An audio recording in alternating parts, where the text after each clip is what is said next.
Back to our top story right now. We're learning more this hour about a foiled terror attack on Canadian soil.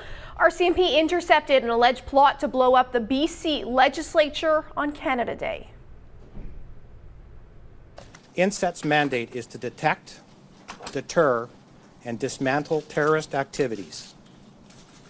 John Nuttall and Amanda Corridy, who are both Canadian-born citizens, have been charged with the following.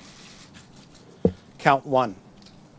John Nuttall and Amanda Corridy did conspire to place an explosive in or against a place of public use, a government or public facility, with intent to cause death or serious bodily injury in connection to terrorism. Count 2. John Nuttall and Amanda Corridy did knowingly facilitate terrorist activity.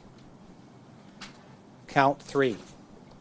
John Nuttall and Amanda Corridy did make or have in their possession an explosive substance with intent to endanger life or cause serious damage to property. This self-radicalized behavior was intended to create maximum impact and harm to Canadian citizens at the BC legislature on a national holiday.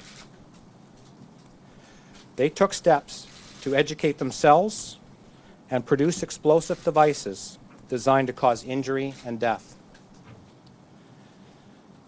The RCMP deployed significant resources over the past 5 months. The suspects were committed to acts of violence and discussed a wide variety of targets and techniques. In order to ensure public safety, we employed a variety of complex investigative and covert techniques to control any opportunity the suspects had to commit harm. Joining me now live from Vancouver is Byron Chu. So let's elaborate, Byron, a little bit about what we know of what these two people were actually planning on Canada Day of all days. Yeah, absolutely. Well, apparently the RCMP have been investigating these two since February. They had them apparently under surveillance, and although they wouldn't go into details, apparently they were also somehow involved with them, because they said during the construction of these, what they were pressure cooker bombs, essentially, apparently these devices were planted yesterday on the legislature ground, but they were inert. Police said that they had it under control, that they had prevented them from being dangerous to the public. So it sounds like that they were somehow involved with this investigation with these people directly, determining and making sure that these bombs would not go off after they were planted yesterday on the legislature ground. And of course, yesterday was Canada Day in Victoria. There were hundreds, if not thousands, of people going across that lawn throughout the day. At one point, there was even a large Canadian flag made out of all of the people that were there dressed in red and white. So you can just imagine the potential that could have happened if these were real bombs and they had gone off. I want to talk more about what we know about these two Canadians who lived, I believe, in the Surrey area, inspired by Al-Qaeda ideology. What does that mean?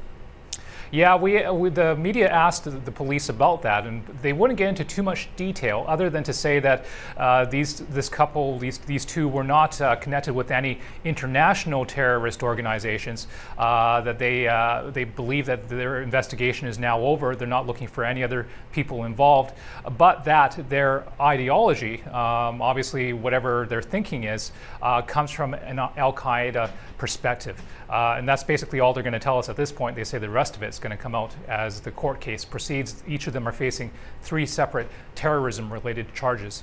And they haven't said much either, Byron, at this point anyway, about what we know about any international connections they might have. Again, this sort of self-radicalization leads us to believe that it was on their own research that led them to this type of, I guess, mentality, ideology. But whether or not they had any ties to anybody overseas, had they traveled recently, for example, the police really not going into that at all today. Yeah, no, they wouldn't. That question was asked throughout the press conference, but they didn't want to get into that kind of detail, other than to say that these people, did not have international connections that they are aware of, that yeah, they wouldn't get into their traveling, although they were arrested in Abbotsford. We know that, and that they had traveled to Victoria to plant these devices. Other than that, we don't really know too much about their traveling. And that everybody, thankfully, is safe. Okay, Byron Chu, live for us in Vancouver. Byron, thanks for that. You're welcome.